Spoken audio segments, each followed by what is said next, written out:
Biji nangka. Biji nangka tuh bisa dibikin jadi tempe. Biji nangka. Biji nangka. Jadi kan Berarti nangka segala habis kita macam biji bisa jadi.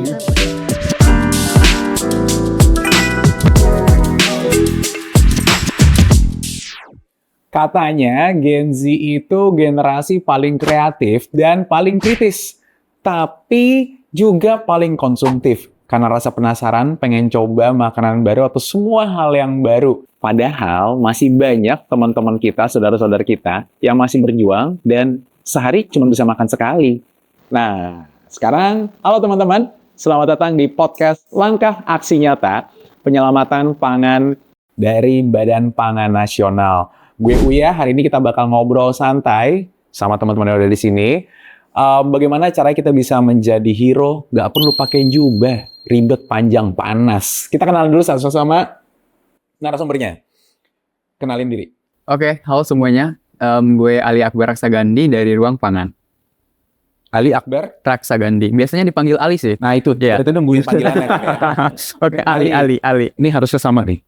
Oke, halo, gue Devat, gue dari Ruang Pangan, bisa dipanggil Devat. Fat, kamera depan aja. Oh, yang situ. Iya. kameranya yang mana ini? Ya makanya gue bingung. Khusus. Oke. Halo semuanya, gue biasa dikenal Naktek Pang, tapi nama asli gue tuh Denis Wido sebenarnya. Dipanggilnya Denis. Denis, nih penasaran nih. Buat orang-orang yang tahu mungkin tahu Naktek Pang itu. Iya, benar. Apa Naktek Pang tuh bahasa? Naktek Pang tuh sebenarnya singkatan. Jadi dulu pas gue bikin konten, jadi kayak iseng bikin nama, terus Naktek Pang itu singkatnya sebenarnya anak teknologi pangan. Kenapa ruang pangan ini bisa ada? Ruang pangan tuh di Lampung kan? Iya, betul. Ya, betul. Di Lampung, betul ya? Lampung. Ini berdua berarti masih, kalau Denis sudah lulus dong? Udah. Sudah lulus dong ya? Wajahnya kan lebih senior. Senior. Kalau berdua masih kuliah? Masih kuliah. Masih mahasiswa. Masih mahasiswa. Oke. Ini berarti si ruang pangan ini hanya ada di Lampung saja, atau gimana? Iya, kebetulan Ruang Pangan ini hanya ada di Lampung, berdomisilinya di Kota Bandar Lampung saja, kayak gitu. Di Kota Karena Bandar Lampung. iya, karena kebetulan pendirinya itu founder dan co-founder itu memang berasal dari Universitas Lampung kayak gitu.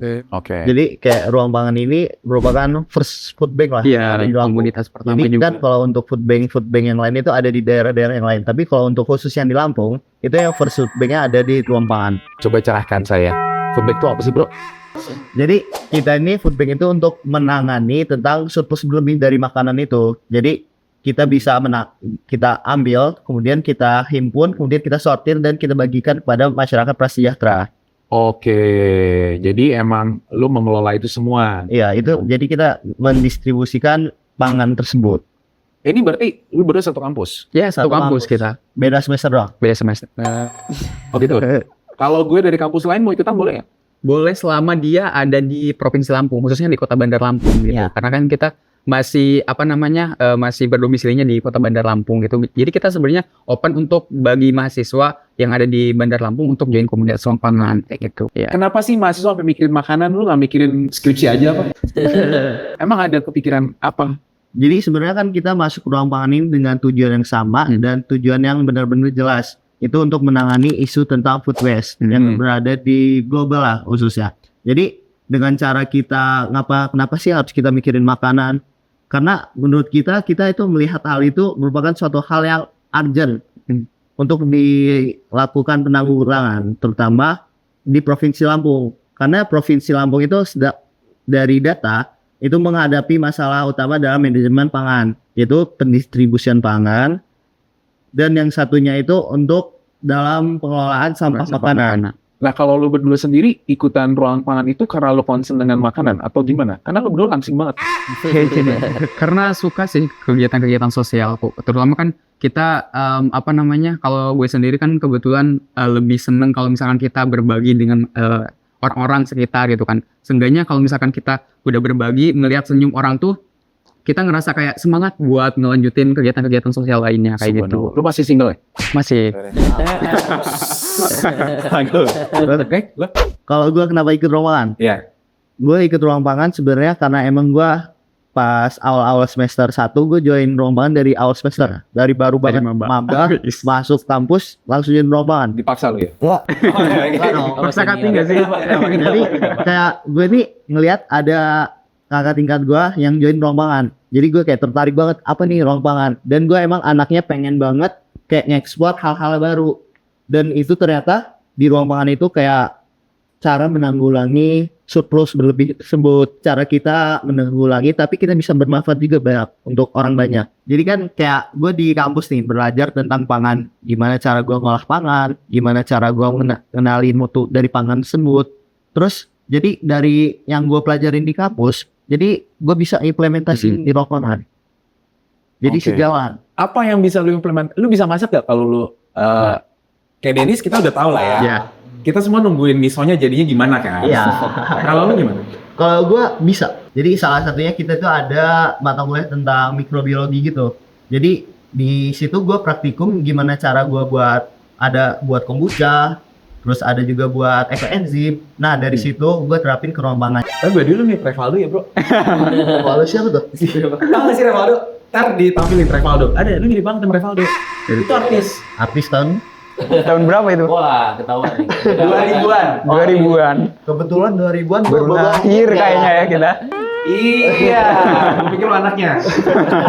Terus, Gitu. tapi kalau misalnya gue mau berkontribusi, bukan mahasiswa pun boleh. Boleh kalau Boleh. berkontribusi gitu. Misalnya Misal mau iya, iya collab ataupun mau mendonasikan makanan atau apa gitu ke kita. Nanti dari kita diolah kemudian dibagikan atau didistribusikan ke panti-panti sih biasanya kita ataupun ke masyarakat sekitar kayak gitu. Ruang pangan ini bisa jadi terbentuk di tahun 2020. apa sih semangatnya dan keresahannya apa sih sebetulnya? sebenarnya untuk keresahan bentuknya ruang pangan ini dari keresahan pribadi ya, dari founder kita terutama, karena melihat di lingkungan sekitarnya itu masih banyak sisa pangan yang emang seharusnya itu bisa lebih diolah ataupun bisa dimanfaatkan, tapi itu malah berujung dibuang sia-sia aja. Jadi disitulah kayak gimana sih cara kita bisa berdampak walaupun dengan hal kecil. Jadi kita bisa ikut andil dalam mencegah hal tersebut, tapi kita bisa memulai dengan bersama-sama, walaupun dengan hal kecil. Oke, jadi gara-garanya adalah lihat banyak sisa-sisa pangan Iya. itu. Iya, Kalau yang teman-teman lihat di daerah teman-teman di sekitar ruang pangan di Lampung itu, sisa itu kebanyakan kan ada sisa dari rumah tangga, kemudian dari kita nggak bilang industri lah ya, dari mana dari istilahnya itu horeca kali ya guys. bisa horekan. Horeca ya. Terus hotel, restoran, kafe. Kafe. Dua itu aja nggak sih atau ada yang lain lagi? Tuntas nih. Rumah tangga Iya. dan horeca. Ya, rumah tangga. Mayoritas dari mana? Rumah tangga sih. Kalau untuk ruang pangan sendiri biasanya mayoritas kita lebih menekankan ke arah dari sektor rumah tangga. Karena sektor rumah tangga juga termasuk salah satu sektor penyumbang sisa makanan terbesar atau food waste. Iya. Jadi karena sisa makanan yang tadi itu sebagai penyumbang gas emisi rumah kaca juga. Jadi disitulah kita gimana sih caranya untuk menanggulanginya itu. Kita lebih berfokus kepada di sektor rumah tangga itu. Artinya nih dia sudah jadi makanan yang tidak bisa dikonsumsi lagi atau Kan rata-rata kalau untuk dari rumah tangga itu kan ada yang bisa dikonsumsi dan nggak dikonsumsi, nggak bisa lagi. Nah di situ peran kita untuk mengedukasi dulu kepada ibu-ibu terutama ya, untuk tentang memilah atau memilih yang kira-kira makanan yang memang itu masih bisa dikelola atau digunakan itu bisa tetap digunakan atau menjadi suatu produk. Jadi kalau emang nggak bisa lagi, itu bisa kita olah menjadi produk yang memiliki nilai jual. Ya, jadi di ruang pangan juga tidak hanya fokus pengedukasian kepada masyarakat, tapi juga Gen Z, terutama mungkin sasarannya itu mahasiswa ya, yang memang informasi sekarang kan serba cepat ya. Jadi Gen Z pun sasarannya kita bisa lebih cepat lewat sosial media juga salah satunya. Tapi juga kita ada aksi nyatanya, misal ke turun langsung ke lapangan dan sebagainya. Jadi edukasi kita tuh tidak hanya sampai pada orang tua saja, tapi kepada anak-anak muda zaman sekarang pun bisa sampai, harapannya seperti itu. Dan kita sampai sekarang masih bergerak untuk pengedukasian dan penyebarluasan informasi terkait dengan food waste dan juga food surplus kayak gitu. tapi emang di kampus sekarang makanan pada nggak habis ya? Iya, bukan kebanyakan sih. Masih ada beberapa yang memang kayak misalnya kita, apalagi gue kan makan nih sama teman misal, terus di tempat makan itu ternyata temen gue tuh kadang ada juga gitu, tidak semuanya, ada juga yang masih kayak nyisa makanannya itu. Jadi kalau misalkan nyisa kan itu nantinya akan jadi food waste kan, jadi sampah makanan dan tidak terpakai atau tidak tidak bisa kita olah lagi seperti itu. Jadi biasanya kalau gitu mengedukasinya atau memberitahunya kayak, oh lu tuh harus kalau misalkan mau makan nih, makan atau ambil secukupnya aja biar nanti tidak jadi food waste kayak gitu. Kalau misalkan memang nanti perlu nggak cukup ya tinggal ngambil kayak gitu, Oh, iya. nambah aja. Tinggal nambah ya. Iya tinggal nambah. Oke. Yang penting bayar. Masa hutan. jadi hal-hal itu yang karena tadi masih banyak melihat lingkungan sekitar yang kok makanannya nggak dihabisi. Iya. Gitu ya. Enggak, soalnya gue sama teman-teman gue zaman gue kuliah ya, itu makanan bersih kok. Kalau ada bumbu kacang, habis semuanya. Jadi habiskan makanannya beli secukupnya lah. Gitu Ya, ya. betul. Kalau ngolah pangan itu ada hubungan sama inovasi pangan nggak? Ada. Hubungannya apa? Karena dengan kita mengolah pangan itu sebenarnya kita berinovasi. Gimana sih cara nyiptain? Kan inovasi tuh berarti suatu yang lama terus kita perbarui. Jadi kita nyiptain hal yang baru dari produk yang lama itu, dari makanan tersebut. Jadi muncullah inovasi tentang resep-resep makanan ataupun yang lainnya. Oke, kalau inovasi sih, gue juga mau nanya sama Denis karena lucu-lucu ya. Itu tempe pakai kacang tuh enak. Iya, jadi kalau cerita gue sering banget kayak eksperimen macam-macam kan. Kalau tempe itu yang paling seru sebenarnya kita nggak cuma bisa bikin tempe dari kacang kedelai ternyata kan. Karena kayak intinya jamur tempe tuh dia butuh protein doang tok sebenarnya. Jadi bisa dari sumber macam-macam. Jadi kayak bisa dari kacang okra, kacang tanah, kacang macam-macam pokoknya yang lu tahu sebagai kacang tuh bisa dijadiin tempe sebenarnya. Oh gitu. Bahkan nggak cuma kacang doang sebenarnya, kalau kayak kita mau tambahin kayak ada yang eksperimen kayak tahu, bahkan dia tahu. Iya, jadi kayak tahu disusun-susun dicobain jadiin tempe tuh bisa juga. Bentar. Tahu itu kan olahan kedelai ya? Iya. Terus dia bisa alih fungsi dan alih bentuk jadi tempe? Iya, jadi karena tempe tuh seinovatif itu, jadi kayak proses fermentasinya jadi bisa benar-benar diinovasiin dari macam-macam sumber. Bahkan kalau ada olahan kayak sampah makanan mungkin yang kayak nemu kacang-kacangan atau kayak sayur-sayur bisa di-combine jadi tempe, siapa tahu itu kan kayak inovasi, bisa coba-coba kan. Makin serem Makin seru nih. Tapi Denis tuh ngambil food tech, kemudian suka eksperimen dan lain sebagainya. Itu emang hobi atau gimana sih? Sebenarnya kalau gue dulu zaman kuliah sebenarnya kayak tadi, ini kan kalau lagi kuliah kan. Dulu gue kuliah sebenarnya kayak nggak terlalu yang kayak kuliah mah. Dulu gue bandel anaknya sebenarnya ya. Pas zaman kuliah. Kayak agak lumayan rebel. Gitu ya. Lumayan rebel, tapi waktu itu habis lulus kayak gue masih sayang sama ilmunya. Karena kan dulu kan kalau food tech kan kita digosipinnya kayak wah anak tekpang pindah ke bank, anak tekpang pindah ke mana. Oh gitu. Dulu banyak kayak teman-teman gue kayak gitu, terus kayak ya lumayan lah sayang sama ilmunya gitu. Jadi gue masih pakai ke industri. Terus kayak baru masuk industri, dulu gue R&D, jadi kayak research gitu, kayak yang formulasi produk, kita yang bikin tanggal kadaluarsa dan lain-lain. Terus baru nemu tuh kayaknya, wah ternyata ilmu tekpang tuh seseru dan juga seberdampak itu buat orang. Setelah kerja. Belum aja anak kuliah. Kuliah dulu kayak, aduh ini belajar buat apa ya gue ya. Terus kayak abis itu baru, industri kan baru sadar kan, soalnya kan kayak produknya baru nyampe nih ke orang-orang, terus orang bisa nyicipin dan lainnya. Terus baru, wah ternyata keren juga ya ilmu tekpang. Abis itu gue baru mulai tertarik kayak share ke sosmed, makanya sampai sekarang bisa bagi-bagi tentang tekpang tuh karena itu sih.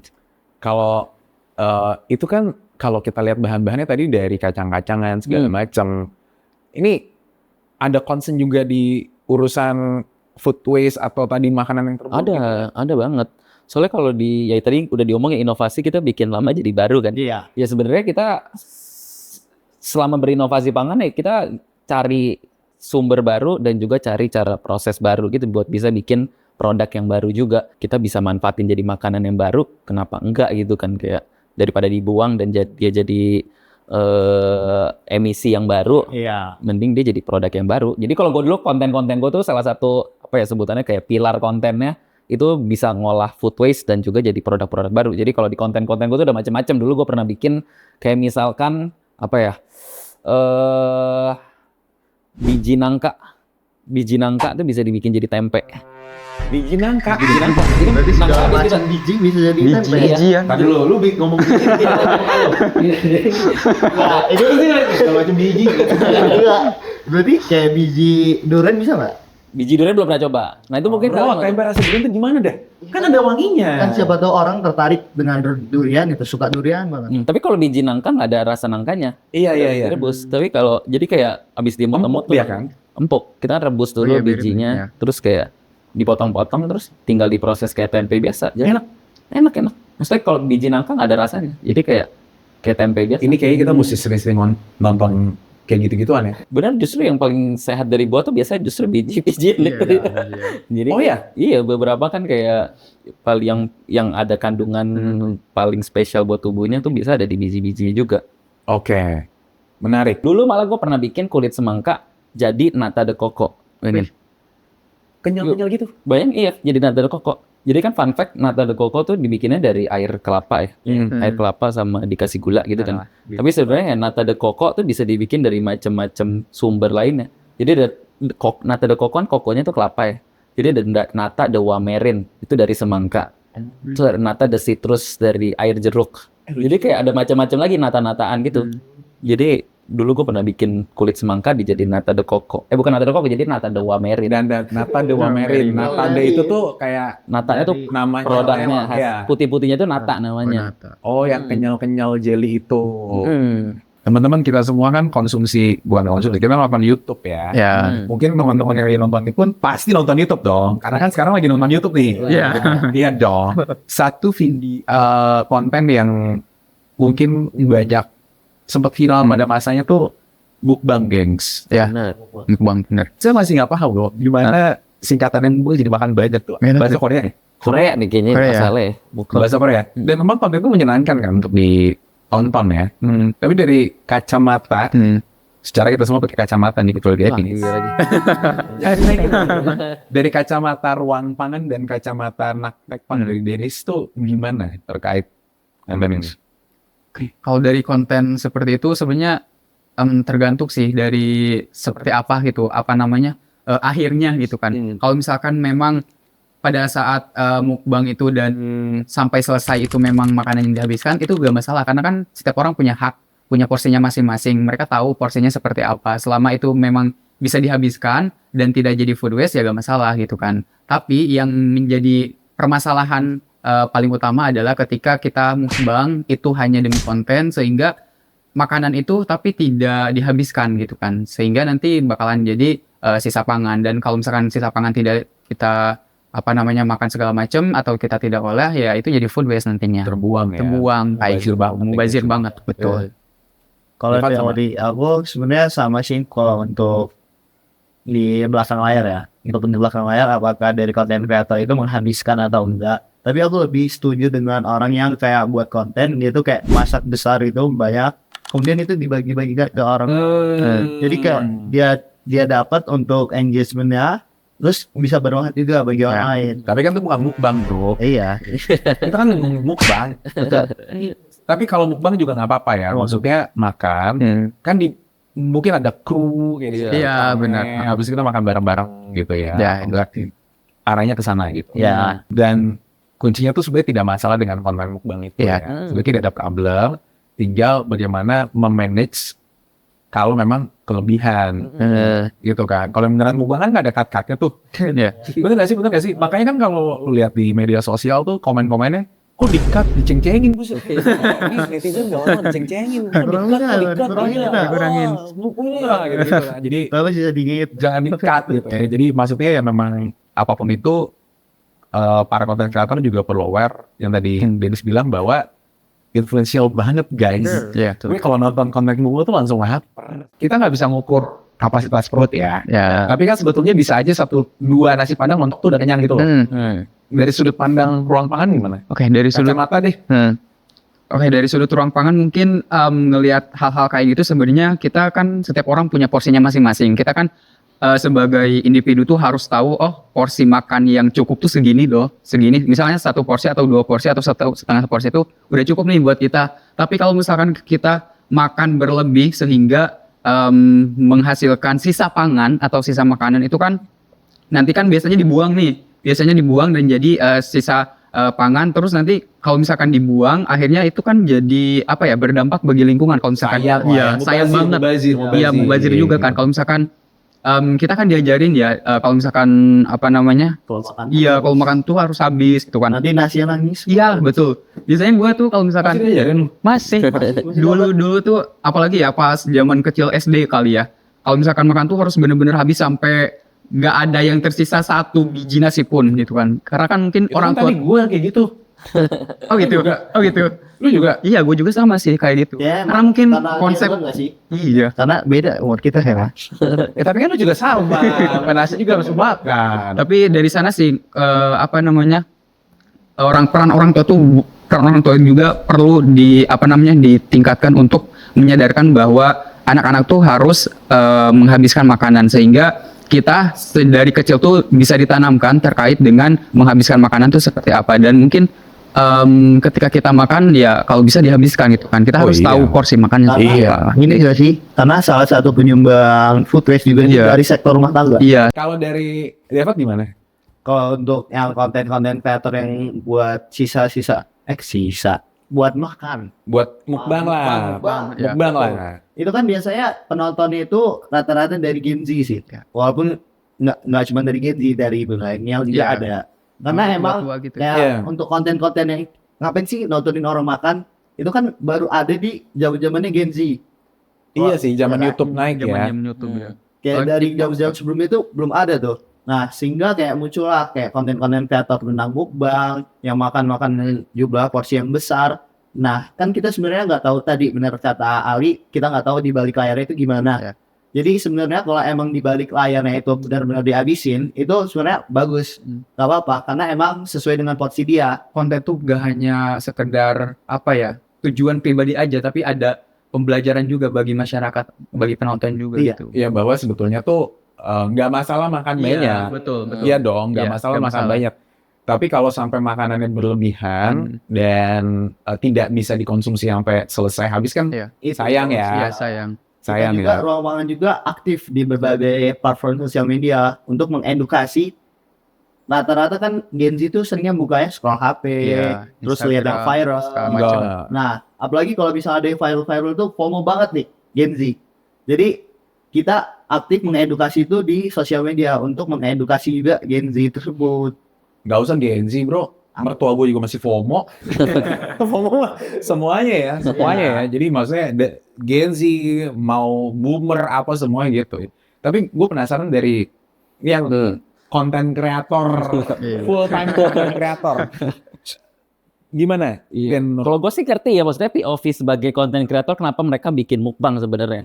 Jadi kan kayak lu bayangin aja kita nonton orang makan seporsi piring kecil sama seporsi piring gede. Seru ya. Sebenarnya seru banget kan bisa makan gede kan. Cuma ya kadang-kadang konten kreator tuh terlalu ngincer ke arah engagement dan juga views. Jadi kayak ya itu yang mereka pilih ya jalur itu gitu. Padahal kalau kita kan sebagai edukator sebenarnya lebih seneng, wah ada nih kita makan, kita tahu porsi kita, nggak dibuang dan sebagainya. Jadi ya itu sih harapannya ke konten kreator lain juga lebih aware lagi sama apa yang mereka bikin di sosial media. Karena itu benar-benar ngaruh ya menurutku, kayak banyak yang nonton tuh kayak benar-benar jadi ngikut sama teman-temannya kan. Kayak, Influencing banget ya. pengen makan lebih banyak, pengen ambil porsi lebih banyak, padahal belum tentu mereka kuat ngabisinnya. Jadi kayak Akhirnya kita malah kegemukan lagi. Iya. Jadi ngecil lagi segala macam. Soalnya kan kita juga ya kalau makan kan seringkali berbagi juga kan. Apalagi kalau misalkan ada apa namanya berlebih itu melihat orang besar. Iya, di event besar kalau misalkan ada melihat orang-orang yang di jalan itu kayak kasihan gitu kalau misalkan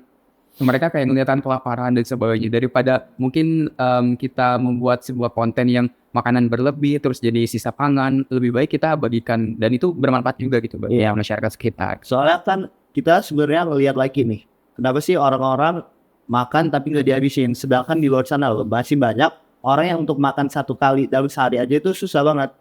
Sedangkan kita yang bisa makan tapi kita nggak ngabisin itu sebenarnya kayak kurang banget sih. Gak usah kita lihat langsung deh.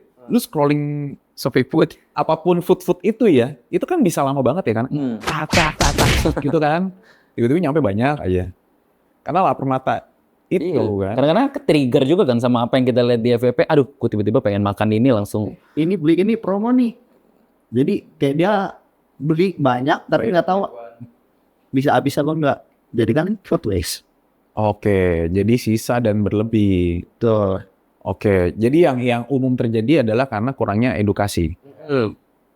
Yang kurang teredukasi itu siapa? Kalau maksudnya apakah nih contoh di rumah kan kita makan nih, kita nggak bisa benar-benar kayak gue jadi ada orang tua ada anak, kan nggak plek-ketiplek salah anak dong. Jadi sebetulnya tuh kuncinya ada di bukan siapalah, yang perannya tuh apa gitu, yang belanja ke pasar, yang masak. Karena oma gue tuh anak 7 ya. Termasuk mendiang bokap tuh ada 7 anaknya. Jadi terbiasa masak besar tuh, kayak di kapal cruise. Dan ketika isinya cuman 4 orang, dia terbiasa masaknya tetap banyak. Meskipun ujungnya kita habisin juga sih, karena ada cucu kan. Tapi gue bilang dong, Pak, ini banyak banget makanan nih gitu. Siapa orang kuncinya? Si ibu-ibu yang masak, Gen Z yang memberitahu emaknya, apa siapa? Menurut lo deh, menurut ya, kita nggak bilang by research ya. Kasih dia mikir mahasiswa. Berpikir lisan sih sebenarnya, semua mulai dari orang tua sampai anak-anak juga sebenarnya punya peran penting gitu terkait dengan edukasi peran sampah makan. Kalaupun misalkan dari orang tuanya belum tahu, dari anaknya mungkin memberitahu gitu kan. Apalagi kalau misalkan sekarang Gen Z kan udah udah serba cepat ya informasi mungkin kayak gitu. Jadi informasi-informasi terkait dengan hal-hal kayak gini tuh sebenarnya bisa dikatakan mudah gitu kan, terkait dengan edukasian makanan kayak gitu. Jadi kalau misalkan kita sudah mengetahui ilmunya, alangkah baiknya kita sharing ke keluarga minimalnya kayak gitu. Kalau misalkan sudah keluarga, silakan ke teman-teman lainnya. Oke. Misalnya menurut gue sih harus punya peran penting sih. Meskipun sekarang gue lihat nyokap gue tuh ini ya, kayak di rumahnya tiba-tiba tuh banyak galon-galon terus isi air hitam-hitam semua. Waduh, apa itu? Enzim bro. Oh, sama. Nyokap gue juga bikin tuh. Oke, Iya, itu mama ini banget ya. Iya, suka-suka banget tuh mereka. Mama kalian juga. Iya. Gue nggak sih kayak apaan sih nih gini? Ini bisa buat ngepel, bisa buat mesin got. Oh ya juga ya fungsinya. Terus gue sering dikasih sebotol. Ini mama. Iya, sama lagi. Iya kan, bobo gituan kan. Itu salah satu cara untuk itu dari sampah-sampah Sampah makanan. organik ya. Ya, rata-rata. Itu bisa semuanya ya. Maksudnya kayak harus buah kah atau sayur kah atau Bisa dari buah, bisa dari sayur, bisa. semua bisa ya, asal nggak hewani. Iya, hewani biasa nggak dipakai sih. Iya hewani. Iya, biasa kulit buah, sayur yang udah rusak nggak dipakai, batang-batangnya gitu biasa dicampurin semua di dalam. Gue lihat kayak ini apaan sih? Soalnya kita nggak tahu ya. Awal item-item kirain air apa yang disimpan gitu. Nah sekarang anggaplah nyokap kita udah dengan adanya macam-macam ini dia inilah. Tapi kan yang penting siapa gitu yang berperan penting. Kadang-kadang mungkin kan orang tua kita nih satu udah sadar. Tapi mungkin kita mau nyadarin ini terdekat kan susah. Siapa yang gimana caranya menyadarkan orang terdekat? Mak lu gak mau dengerin lu deh. Kan selama ini kita jadi anak dong. Kayak gak mungkin deh kayak, bukannya gak mungkin ya kayak biasanya kita kalau ngomong sama orang tua tuh kayak gak mau didengerin. Tapi giliran temannya cerita, diikutin. Gitu kan? Itu gimana bro? Maksudnya kita ngajarin orang terdekat kita dulu deh. Sebenarnya untuk siapa sih yang harus kita edukasi dan siapa sih yang berperan dalam edukasi tersebut itu menurut gue ya. Untuk sektor-sektor yang berperan itu ada dari pemerintah terkait yang terlibat juga dalam hal edukasi. Jadi dari pemerintah itu ikut mengedukasi kepada masyarakat, baik itu pemerintah, swasta maupun dari masyarakat itu sendiri. Itu adanya dengan kita pengen tahu apa itu tentang food waste, apa itu tentang food loss. Jadi dari pemerintah itu mengedukasi, kemudian dari masyarakatnya itu ada lembaga-lembaga yang menaungi dari jalannya koordinasi program tersebut. Jadi di bawah lembaga-lembaga itu ada yang selalu mau follow up tentang apakah masyarakat ini udah mengetahui apa belum. Nah sebelum jauh-jauh ke sana, itu bisa kita mulai dari diri kita sendiri sebenarnya. Sebelumnya kita mengedukasi dengan cara kita banyak-banyak scroll sosmed, ataupun kita cari tahu di platform yang tentang food waste, food loss. Jadi dengan kita teredukasi dari diri sendiri, itu kita bisa mengedukasi orang. Jadi sebelum kita ke orang lain, lebih baik kita edukasi. Oke, sekarang lo nih sebagai anak pangan, sama lah ya anak pangan juga, anak fisika. Edukasi apa yang nempel banget di kepala lu terkait buat jagain pangan ini? Dari mana dulu nih? Yang paling nempel ya. buat kita nggak ngabisin makanan gitu ya. Yang apa ya? Buat kita. Iya biar kita nggak berlebih makanannya gitu. Iya. Ngontrol nafsunya doang atau gimana? Kalau gue sih paling nempel sampai bisa kayak ngabisin tiap makan, jujur kayak pengalaman-pengalaman ketemu orang-orang yang nggak bisa makan ya kayak tadi diceritain ya. betul banget. Jujur itu yang benar-benar kayak nempel sih di setiap makan kayak aduh kalau gue nggak ngabisin sebenarnya makanan berlebih itu sebenarnya ini porsi buat orang lain. Karena dulu gue kayak sempet ke Papua tiap hari masih kesusahan buat cari makan tuh benar-benar ngelekat banget sih di kepala yang benar-benar kayak kalau dibawa ke kota kita kelebihan makanan tuh jadi ngerasa kayak wah kok kita masih kayak berlebihan, kita masih sadar berlebihan makanan, kita sadar kita nggak ngabisin makanan itu kayak masih ada yang ngeganjel gitu. Jadi itu sih yang benar-benar kalau empati ya. kayak lebih kayak empati sih. Lu juga sama. Lebih kayak empati juga. Karena apa ya, kalau misalkan kita tidak menghabiskan makanan secara tidak langsung, kita itu tidak hanya membuang uang aja, tapi juga kita membuang sumber daya yang ada, mulai dari hasil kerja keras petani, kemudian air, dan juga sumber daya yang lainnya. Masih single? Lagi gue. Betapa mulia hatinya Ali. Ya, nanti nomor teleponnya catat di sini. Nah, gini, kalau gue pribadi ya, tantangan paling susah tuh adalah ketika budaya kita timur di Indonesia, itu tuh budayanya tuh biasa makan. Mengapresiasi orang dengan makan. Contoh deh, lu lagi lebaran, apa yang lu kirim ke Makanan. Lu ulang tahun dapat apa lu biasa? Makanan juga. Makanan, kue deh. Itu yang susah bro kadang-kadang. Gue kemarin habis dapat makanan bejimbun. Akhirnya nggak bejimbun sebenarnya cuman kue-kuean segini, tapi gue nggak gitu suka manis ya. Ya gue maksudnya gue lebih suka asin. Akhirnya gue simpannya di kulkas. Berharap tidak basi. Ya dikulkasin lah ya. Iya. Basi 2 minggu masih best before lah ya. Ntar gue mau nanya best before juga. Nah tantangannya tuh itu kalau kita dapat makanan. Nah kalau emang kita dapat kan nggak mungkin kita tolak ya. Benar. Misalnya Dennis ngasih misonya nih, dikasih ke gue, nggak mungkin gue tolak dong. Kan gue terima dengan senang hati ya. Tapi kita nggak bisa habisin. Caranya gimana? Nyimpen dan manage itu semua. Susah kan? Mikir lagi nih. Berpikirlah kalian. Susah tahu. Ujung-ujungnya tuh gue bagi-bagiin ke tetangga. Salah satu cara juga sih. Gue pernah ulang tahun nih, dikasih tumpeng. Ini yang ngasih juga epic juga sih. Udah tahu gue dulu, nggak, dia nggak tahu mungkin gue di rumah cuma bertiga ya. Dikasih tumpengnya segini bro. Udah kayak lagi hajatan gue. Bagi-bagi tetangga. Kalau nyimpen, gue simpen di kulkas doang paling ya. Ada nggak sih tips klasifikasi makanan apa yang bisa disimpan lama, makanan apa yang bisa harus cepet habis? Ada. Menurut gue tuh selesai kayak gini, kayak salah satu tips panduan buat Indonesia, buat pemerintah juga. Soalnya kita punya kayak buku panduan nih, cara nyimpen manual book, cara nyimpen makanan. Sebenarnya kayak emak-emak kita sebenarnya lebih jago sih cara nyimpen buah tuh kadang-kadang mereka udah tahu banget, udah ada ilmunya. Tapi kita sebagai anak-anak muda tuh yang kadang-kadang masih bingung gitu. Cara nyimpennya. Kalau kita sih di anak THP sama Tekpang yang kita belajar, maksudnya di tiap makanan tuh ada karakternya masing-masing. Coba. Dan juga kayak umumnya nggak? ada kayak cara nyimpennya. Yang umum aja deh misalkan. Yang umum. Biasa tuh buah tuh sebenarnya kan ada buah yang apa yang simpelnya kayak lebih, simpelnya kayak cepat busuk dan nggak lebih cepat busuk lah. Jadi kayak Buah apa yang termasuk kategori cepat busuk? Ada ciri-ciri nggak? buah cepat busuk. Gue bukan kategori itu ya, Devan. Kesel banget. Dia apa? Nah coba nih habis UTS nih, Ada nggak klasifikasinya buah? Nah, syukurin loh. Lalu klasifikasi buah apa yang cepat busuk? Karena yang gue tahu nih, ini gue dapat dari Instagram juga nih. Gue tuh Instagram gue isinya berfaedah sedikit ya. Apel itu punya zat yang bisa membuat buah lain cepat masak. Bener nggak? Betul. Iya, karena ada gas etilennya. Betul ya. Jadi biasanya apel tuh entah gue plastikin atau gue pisahin tersendiri. Bener. Itu kan kalau kayak di pohon-pohon gitu ada yang bahkan diplastikin, pernah lihat gak? Buah diplastikin itu kan biar dia lebih cepat matang sebenarnya kan. Oh gitu, bukan buat nggak dimakan burung sama ulat. Biasa itu juga sih. Tapi ya itu ada. Biar gak jatuh gue sih buahnya. Udah main. Udah anak fisika ngurusin ya gravitasi deh.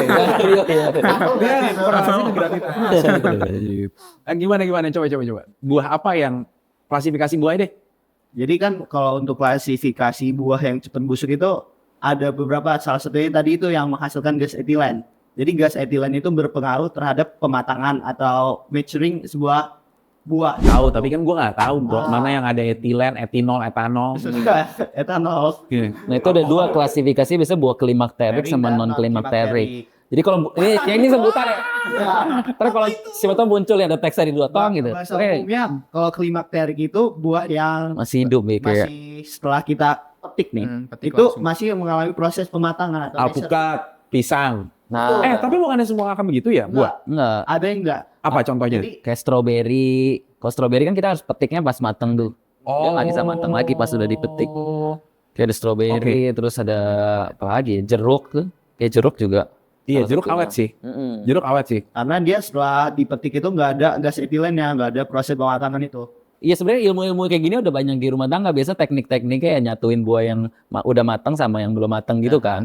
Soalnya itu kayak sebenarnya berinteraksi, buah yang matang tuh dia ngeluarin gas etilen. Gas etilen tuh gas yang bikin buah matang ya. Jadi kayak gasnya bakal kena buah yang belum matang dan buah yang belum matang jadinya Cepet matang. matang. Iya, Ya konsepnya biasa alpukat gitu. gue deketin ke apel tuh. Nah, Selain cepat matang, cepat busuk juga. Gini ya, Dev. Dia kalau busuk itu kan artinya kelewat matang. iya Ya, benar. istri gue sering gitu loh. Jadi gue pernah nih kayak bawang putih. Terus ada yang kayak udah Itu. hitam-hitam. Iya. Terus gue buang. Dia bilang, gak apa-apa tau. Itu kan cuman kelewat matang. Dia bilang gitu serius. Jadi sama dia tuh gak dibuang. Digeprek lagi. Nah, tekpal sih soalnya. Terus kalau makanan yang jadi, cara nyimpennya lo ada tips and trick ya? Biar maksudnya kita makanannya nggak kelebihan banget nih, masih bisa kita makan. Makanan jadi itu maksudnya kayak makanan nasi, lauk gitu. Iya. Sebenarnya itu bisa didinginin sih. Biasa kalau tekniknya ya salah satu di kulkas tuh kekurangannya kan mereka bisa nyerap moisture ya. Oke. Jadi kadang-kadang kita makanan yang kita harus ngerapin pakai plastik. Terus nanti ya kita tinggal keluarin, terus kita bisa sekarang ya banyak. Kita bisa taruh lagi di panci, kita masak ulang, terus kita bisa microwave sekarang kan. Banyak cara ya. Iya, Tapi banyak tinggal cara. Ya kulkasin aja lah intinya ya. Jangan repot-repot ya. Jangan repot-repot. Oke. Ya Sama- kalau kue kan gampang. Gula kan, karena di gula kan dia lebih, bener gak sih kalau ada yang gulanya gitu dia lebih awet gitu? Enggak. Bener-bener. Bener, pinter juga. Jadi sebenarnya gini, kenapa makanan yang banyak mengandung gulanya itu bisa lebih awet? Karena gula itu salah satu juga menyerap air. Emang ya? Iya, Bukan garam ya? gula garam. Gula garam. Nyambungnya sama tadi yang aw tadi. Awe itu. Nah, Lagi ke awal tadi. Balik lagi ke awe. Jadi dengan rendahnya awe yang diserap sama gula tadi, berarti kan tingkat potensi untuk mikroba itu berkembang biak itu lebih rendah kan? Karena awenya udah diserap. Jadi itu makanan itu bisa lebih awet karena rendahnya awe tadi. Oke. Waktu itu gue pernah bikin kombucha dicampur kulit jeruk. Jadi kayak kita masukin teh, tapi kita masukin kulit jeruk juga. Jadi kombuchanya tuh ada kayak aroma-aroma citrus. Terus kayak asamnya jadi ada asamnya terus jadi pas. Iya. Terus Jadi kayak kita bisa tambah-tambahin kalau kita mau eksperimen, mau kita ada kulit semangka, kita lagi ada. Itunya dibersihin dulu gak sih? Dan kulit jeruknya maksudnya kan kita, gua ada pestisidanya dan selain sebagainya. Kita dulu bersihin pakai, dulu. baking soda, garam Iya. gitu-gitu dulu. Biasa kita ilangin seratnya dulu, terus kayak kulitnya ya Bisa ya? seka-seka bisa. Jadi kayak kita hidup dia sebenarnya mencoba-coba. bisa macam-macam eksperimen ya sebenarnya kalau kita udah ngerti konsepnya ya. Harapannya sih supaya orang tuh jadi aware gitu kalau kita ternyata kita apa yang kita buang tuh kadang-kadang sebenarnya masih kita bisa manfaatin. Jadi kalau apalagi kalau kadang-kadang di rumah tangga kadang-kadang kita nggak perlu jadiin makanan deh. Kadang-kadang kayak cangkang telur tuh kan banyak banget sisanya kan kalau kita habis Betul, ngupas telur sangat kan. banyak. Iya, itu tuh sebenarnya kalau kita rajin ya kita mau blender, kita siram aja ke tanah-tanah di tanaman kita Jadi jadi pupuk ya? jadi subur iya. Karena mereka banyak kalsiumnya kan, mineralnya dan lain-lain. Ini gue penasaran nih, ini penasaran banget. Kalau cangkang telur tinggi kalsium, sebenarnya boleh kita makan nggak sih? Itu bisa banget, banyak banget yang anak-anak THP kayak gitu-gitu dia inovasinya adalah di cangkang telur itu mereka blender, mereka campurin ke macam-macam kayak brownies, mereka campurin ke olahan jadi makan protein. lain. Jadi bahan tambahan kalsium makanan. buat kalsiumnya. Oh jadi kalsium ini. Heeh. Oh bisa dikonsumsi jadi itu. Bisa dikonsumsi. Kalau soalnya kan kita kalau nyeplok telur terus ada Iya, jadi nggak kesel banget kan. Tapi kita kan udah blender saking kecilnya partikelnya, jadi kalau udah dicampurin makanan lain Jadi nggak bubuk berasa. aja gitu Jadi ya. nggak berasa. Iya karena terakhir yang konten lu yang miso itu kalau nggak salah dari nasi kan ternyata. Itu dari nasi. Gue baru tahu loh miso itu dari nasi. Tapi nasi dia tumbuhin kayak kapang gitu, jadi kayak jadi koji namanya. Kapang tuh kayak sejenis Itu harus jamur nasi gitu. baru atau nasi kemarin boleh? Nasi kemarin boleh. Begitu itu nasi dikeringin, pakai difermentasi dulu, pakai jamur. Justru harus difermented dulu. Menarik ya, itu dari nasi juga bisa macam-macam. Paling gampang sih kita sebenarnya kalau yang gue lakukan di rumah tuh nasi gue olah lagi jadi nasi goreng. Nah, itu bagus loh tapi itu teknik yang bagus sebenarnya. Iya karena gue, cita rasa. iya karena kan gue bikin di rumah kan nggak banyak orang, Ya. jadi masak nasi cuma 2 cup tuh bisa buat seminggu. Karena jarang makan di rumah. Lu jangan kaget kenapa sih? Iya jarang makan, jadi bisa buat seminggu. Jadi ya udah, kalau habis ya habis, kalau enggak dijadiin nasi goreng. Kalau Dennis bergerak dari konten, ruang pangan dari edukasi aja atau ada yang lain? Dari aksi sosial juga. Kebetulan kita tuh ada beberapa program ya, 5 program Ya. di ruang pangan. Yang pertama tuh food drive, kemudian ada food back to nature, food rescue, kemudian ada food creative campaign dan juga cleaning. Nah kalau misalkan yang biasa kita lakukan itu, yang rutin itu food drive ya. Food rescue itu kita mendistribusikan roti ke panti-panti. Kemudian kalau food drive itu biasanya kita ada acara hari tertentu ya, acara hari tertentu yang memang itu jadi food surplus, terus kita olah kemudian kita bagikan selama itu masih layak. Terus juga ada food creative campaign, itu biasanya kampanye sih. Kemarin kita sempat ini ya, Pas hari pangan. ya pas hari pangan itu kampanye di Kota Bandar Lampung di CFD ya, CFD itu Jadi ada bundaran. Iya, di bundaran. Bundaran Tuga Dipura. Di sana kita melakukan aksi sosial, pengedukasian ke masyarakat, mulai dari anak-anak sampai orang tua, kayak itu terkait dengan food waste dan juga food surplus. Terus selanjutnya itu ada, ya gleaning itu biasanya kita Belimbing. Beli gleaning, ya gleaning. Apa tuh? baru dengar dia bakal gitu. Iya. Apa? Gleaning itu biasanya kita Gua taunya gini. gelinding itu gelinding. Kan gelinding beneran. Gimana gelinding apaan? Merinding. Merinding. Gelinding apaan? Oke, jadi cleaning biasanya itu kita ke pasar atau enggak sama petani nih. Biasanya kemarin tuh sempat kalau misalkan ada di petani nih misalnya.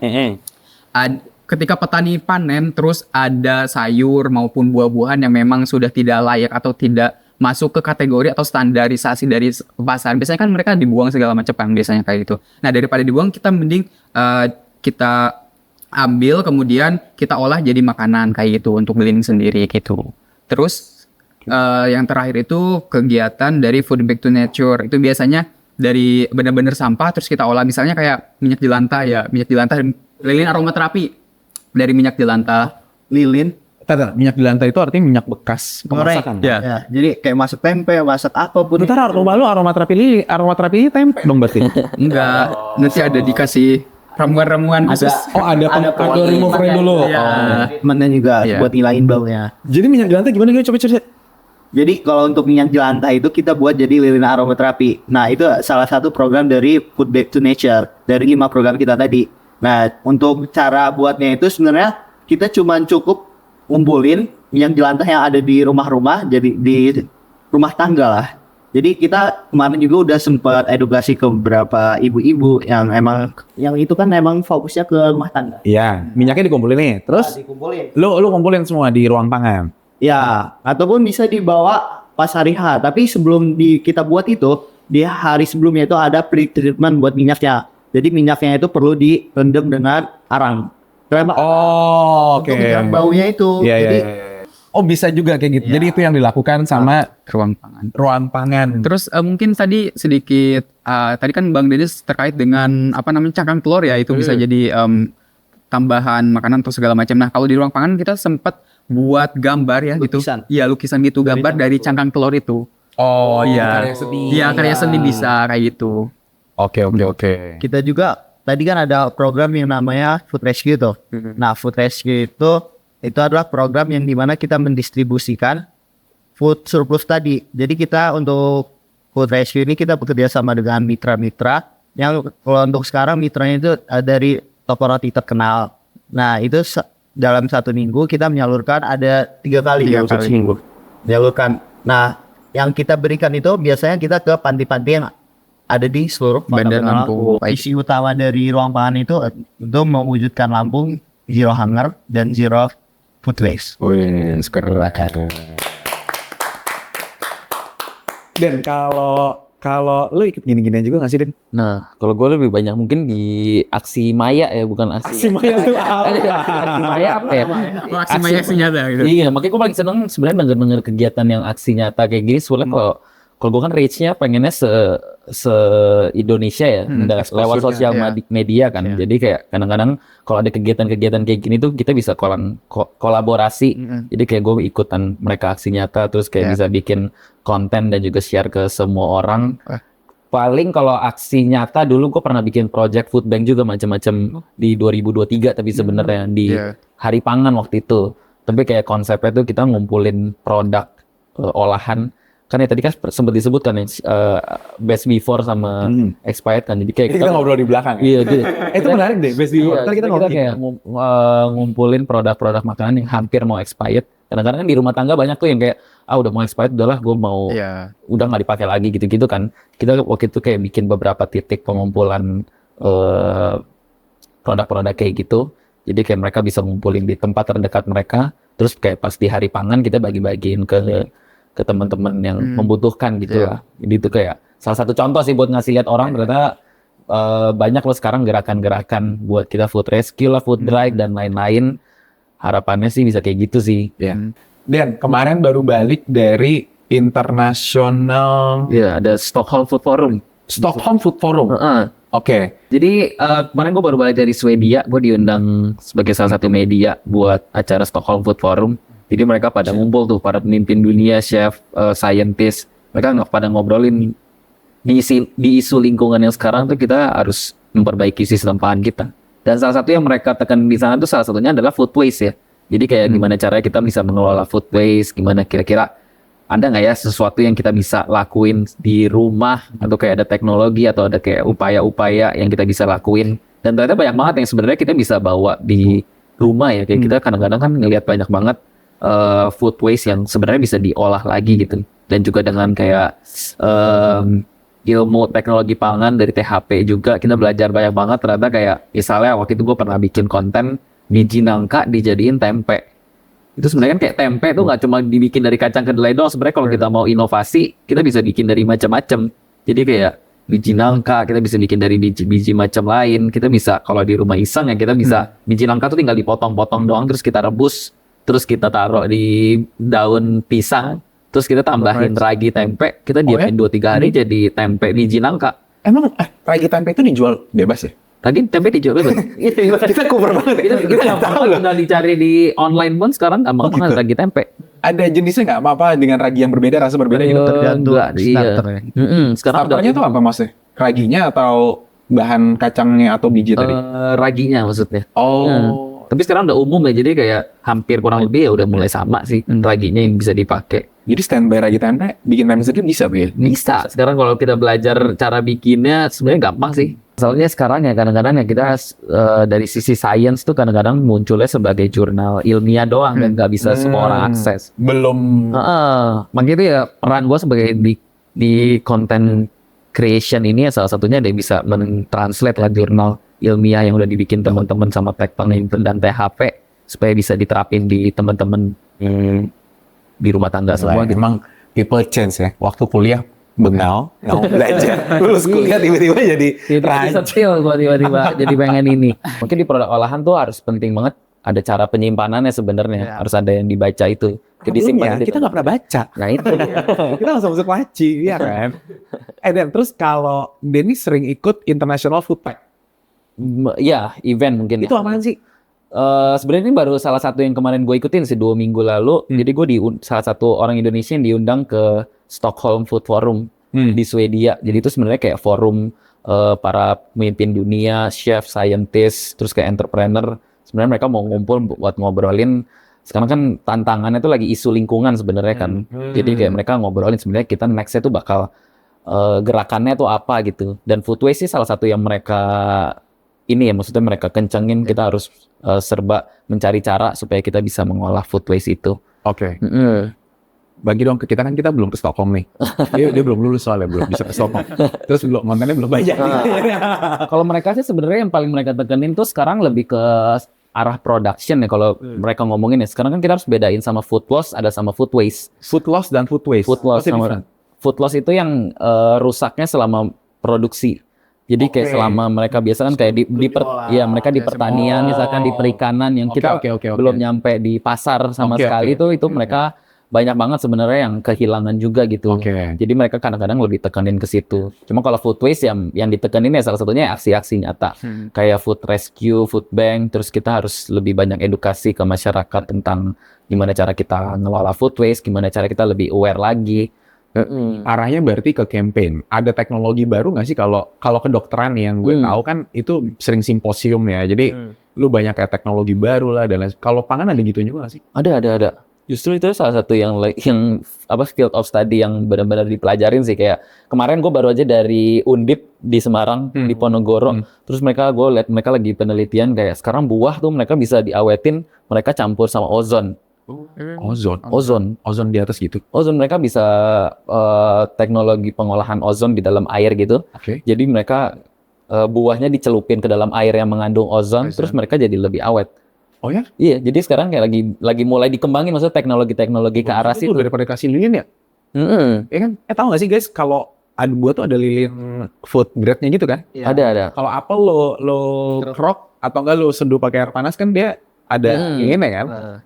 Jadi itu bisa digantikan dengan si ozon ini? Bisa. Tapi sebenarnya food wax itu juga sebenarnya nggak berbahaya ya. Maksudnya itu Bisa dimakan ya? Bisa dimakan itu. Itu kan dibikinin dari ada bahannya namanya kayak kitosan atau dan lain-lainnya itu semua masih edible sih. Jadi aman sih. Jadi teknologi ini juga berkembang ya. Ozon juga mungkin lu belum tahu kan lo. Lu ngaku lo. Dia bukan. Kalau kita kan bukan anak pangan ya. Kalau dia kelihatan ngomongin itu. Bahkan sekarang yang lagi keren tuh sekarang kan kayak lagi mulai berkembang teknologi AI dan lain-lain tuh. Ada apa korelasinya dengan makanan? Nah, ada AI sama smart sensor tuh misalnya sekarang bisa diterapin ke dalam packaging ya. Maksudnya kayak mereka packaging bisa ditaruh smart sensor atau kayak digital sesuatu yang mereka bisa mulai kayak prediksi nih. Kan tadi ada ngomongin kayak etilen gitu-gitu kan. Sekarang tuh mereka bisa Gue salah ngomong loh. iya, maksudnya kayak etilen tuh bisa ditaruh di packaging jadi smart sensornya bisa nangkep wah ini etilennya lagi berkembang seberapa banyak dan mereka bisa prediksi nih buahnya mateng berapa lama lagi. Wow. Jadi itu kan sebenarnya sekarang lagi banyak banget maksudnya kayak teknologi aras itu yang gimana caranya kita bisa nyesuaiin nih sama timing makanan diproduksi sama timing orang bakal makan makanan tersebut. Jadi harapannya ya semoga kita nggak bisa ngekat lah beberapa faktor-faktor yang bikin kita kelebihan makanan tadi. Amin. Dari semua cerita Dennis, Devat, Ali, gue tuh ada benang merah tuh ngerasa satu hal yang sama-sama dari kepedulian yang kecil aja dulu. Kayak segala macam tiba-tiba keluar inovasi biji nangka jadi inilah, terus bubuk berlebihnya bisa jadi makanan dan lain sebagainya. Berawalnya dari kepedulian yang kecil itu loh. Tapi kalau dilakukan, ini kita baru berempat di sini nih. Kecil kita kumpulin banyak juga. Ya kan? Kalau airnya termasuk pangan juga. Termasuk Iya dong. air minum. Iya kan? Kayak gini, ini harus habis nih. Harus habis. Karena gue gatel banget kalau ngelihat orang. Makanya gue males pakai beginian. Nggak pernah gue tinggalin, biasa gue bawa bodo amat deh. Terus gue bawa pulang. Karena di mobil pasti ada tumbler kan. Jadi tinggal kita tuang ke tumbler aja, ntar beres gitu. Bayangin kalau kita semua lakukan itu kan kumulatifnya tuh gede banget ya. Kalau kata guru kita zaman SD dulu, lidi satu dipatahkan itu gampang banget patah. Ini gue lagi cerita, jangan diapatuin dulu dong. Tapi kalau lidahnya udah jadi sapu lidi dipatahin itu susah banget. Jadi harapannya teman-teman di sini kita kalau kecil aja kepedulian ya, nggak usah ngarepin orang lain berubah. Kita dulu di rumah, apapun itu kita berubah. Dan kalau yang nonton ini semuanya berubah, kamu cerita ke satu orang di sebelah kamu, lalu orang sebelahnya lagi akan cerita lagi itu akan jadi satu gerakan yang masif banget menurut gue sih.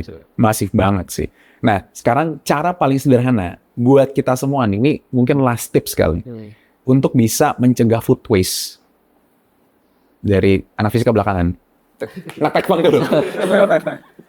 Kalau cara paling gampang ya sebenarnya tadi kita udah baik sebut sih. Pertama tuh buat kita mencegah melakukan food waste, kita bisa ngelakuin mulai dari sekarang kita setiap makan kita mulai lebih aware lagi buat bisa ngabisin makan. Sebenarnya sebelum ngabisin makanan kita pas ngambil porsinya pun kita harus tahu ya ini porsi yang cukup dan gue bakal abisin. Sebenarnya itu hal paling kecil yang kita bisa lakuin sih. Kalau mau next step-nya yang paling terkenal tuh ya ada hierarki pemulihan pemulihan food waste kalau pernah itu. Jadi kayak ada segitiga gitu ya, langkah-langkahnya pertama mencegah food waste, terus kita bisa bagikan ke sesama, terus nextnya kita bisa inovasiin ke pengolahan yang lain, terus next stepnya ada macam-macam lagi. Dia ya dong, nggak ngerti itu sebenarnya tadi pilar itu. Tapi Pak, gampang sih. Ini buat anak-anak kos juga ya. Gua membudayakan itu belanjanya nggak bulanan, mingguan. Jadi kayak telur gitu, karena gue pernah ngerasain tuh telur 2 minggu tuh udah nempel-nempel gitu loh pas direbus. Pernah nggak sih lo ngerasain kalau telur udah kelamaan, pas direbus dikupas tuh kayak Iya. bukan susah, merahnya tuh kayak udah nempel apa gitu Iya. deh, nggak, dan dia ngambang kan, jadi nggak bagus kan. Jadi mulai sekarang gue membiasakan tuh belanja seminggu sekali kali ya, bener gak sih? Biar pas porsinya kan apa yang Iya, kita butuhin. biar pas. Jadi anak kos jangan mager nih, lo belanja seminggu sekali satu makanannya fresh. Iya bener kan? Bener, Kedua, kalau belum habis juga lebih irit. Ya kan, lebih irit dan lain sebagainya. Jadi udah gitu mengurangi antrian belanja bulanan, bro. Ini penting banget kalau belanja bulanan. Jadi mengelola, ngambil porsinya, dan ketika mau belanja juga menyesuaikan. lebih sadar lagi lah sama yang kita butuhin sebenarnya. Iya, mendingan uangnya diinvestasikan gitu ya. Dibelanjakan lalu terbuang gitu. Kalau dari Devat, Kalau dari aku sih sebenarnya sama, kayak misalnya kita perlu aware tentang apakah kita sanggup untuk menghabiskan makanan tersebut atau enggak. Karena dari hal sekecil yang kita lihat itu kayak kita jangan lapar mata lah. Karena kalau misalnya kita udah lapar mata, itu pasti ujung-ujungnya menjadi food waste. Ataupun dari teman-teman Gen Z dan rata-rata anak kos, kira sekarang anak kos lebih suka beli makanan jadi daripada kayak masak sendiri. enggak usah anak kos, gue juga gitu. Karena kayak sebenarnya itu juga bisa mencegah food waste asalkan makanan yang mereka beli itu bisa dihabisin. Iya, karena sekarang kuartet tuh bisa ditanya loh. Kalau kuartet, lu kalau belanja orang ditanya nggak? Oh baik. Nasinya mau berapa gitu? Nasinya satu apa setengah? Iya. Iya kan bener kan? Iya, benar. Si Dennis nggak makan warteg nih. Makan. Setengah biasa nasi ya. Iya kan, setengah kan? Makan setengah kan? Udah tahu. Jadi kayak gitu ya. Iya. Oke. Ala fisika. Oke, mungkin bukan dari sudut pandang fisika ya, tapi dari sudut Asik. pandang Ini. Kan gravitasi.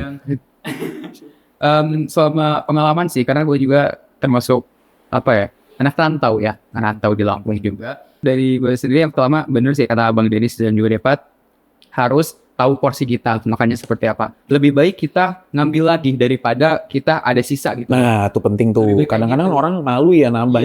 Gue mending begitu tuh bener tuh. Kayak gitu daripada sisa terus jadi sampah atau sisa pangan gitu. Jadi lebih baik ambil pelan-pelan aja gitu. Nanti kalau misalnya memang kurang, ya udah tinggal nambah aja gitu. Apalagi kalau di rumah ya. Terus yang kedua itu tipsnya mungkin dari segi belanja pekanan sih atau mingguan. Jadi gue juga biasanya belanjanya per minggu gitu. Jadi Sama misalnya ya, sayur segala macam. Iya, kayak gitu. Partner gitu. Katanya bisa di. Ya, kalau telur kan dia rebus cepet. Dia mah gangguin orang. Ini jangan dipotong-potong live. Oke, jadi Belanja mingguan. ya belanja per minggu. Terus kalau misalkan ada sayur langsung dieksekusi gitu. Misalnya sayur tuh apa namanya bingkisan gitu, bukan bingkisan sih apa? Bisa mau lebaran, Pak. Masa apa sih diikat itulah ya. Ya, iketan Ya, gitu, iketan. beli kampung seikat, bayar seikat gitu. Daripada mending kita langsung dirapikan misalnya dipotong-potong terus masukkan Tupperware ataupun apa gitu wadah yang memang Oh iya tuh. kayak gitu. Terus kalau misalkan ayam biasanya gue langsung marinasi. Jadi nanti tinggal goreng jadi gak ribet dah. Gak perlu ngeluangin waktu yang banyak pada saat masak kayak gitu. Jadi cepat gitu. Apalagi kalau misalkan kita ada banyak kegiatan di kampus, daripada kita harus mulai dari awal terus motong-motong ayam segala macam kan habis kan waktunya dipakai buat masak segala macam. Jadi lebih baik marinasi segala macam terus nanti pas masak tuh langsung kita goreng aja langsung makan. Jadi food prep bilangnya ya. Iya. Jadi food prep ya. Gila nih. Tapi emang itu hal-hal yang bisa kita langsung Iya. lakukan ya, terutama anak kos juga kan lebih ringkas. Bayangin kita cukup persiapan 2 jam, besok tinggal paginya mau keluarin, Iya. ambil dari kulkas, anetin, olah, langsung jadi semuanya. Seru banget, thank you tipsnya. Generasi kita, Gen Z itu dikenal paling cepat beradaptasi, kreativitasnya sangat-sangat tinggi, kemudian paling outspoken, dan bayangkan kalau semua hal itu, kreativitas kita, kayak tadi, nangka lah bisa jadi macem-macem, kemudian telur bisa dijadiin brownies, tadi bukan telurnya ya, tapi kulit telurnya, jadi sebenarnya itu kepake semua, dan itu kita arahkan buat satu hal, yaitu menghargai makanan dan pangan kita. Bisa dibayangkan betapa sejahteranya kita, karena sekarang kan tadi gue lihat bannernya tuh jutaan ton Ya. makanan tidak terkonsumsi kan. Jadi sayang sekali kalau bisa dilakukan kan, betapa melimpahnya kita terhadap makanan gitu ya. Jadi berikutnya pantengin terus podcast ini karena nanti masih ada podcast Cegah Food Waste bareng narasumbernya dari Nutrifood dan juga dari Hotel JW Marriott. Itu makanan enak banget. Itu ada di prompter, baca aja. Kemudian ada cooking podcast juga. Itu kalian akan bahas tentang food waste sambil masak sama finalisnya MasterChef. Jadi tadi kalau penasaran nih, pengen tahu kita mau ngolah nih sebetulnya, tapi kan kadang-kadang keterbatasan karena kita nggak tahu gimana cara ngolahnya, apa yang harus diolah. Pantengin podcast yang berikutnya. Oke? So mungkin ada last statement dari Dennis, Devat sama Ali buat semuanya. Oke, mungkin pada statement ya. Iya, jangan statement aja. Oke, bagi teman-teman semua yang nonton, mungkin ya terutama Gen Z, semua kalangan pokoknya.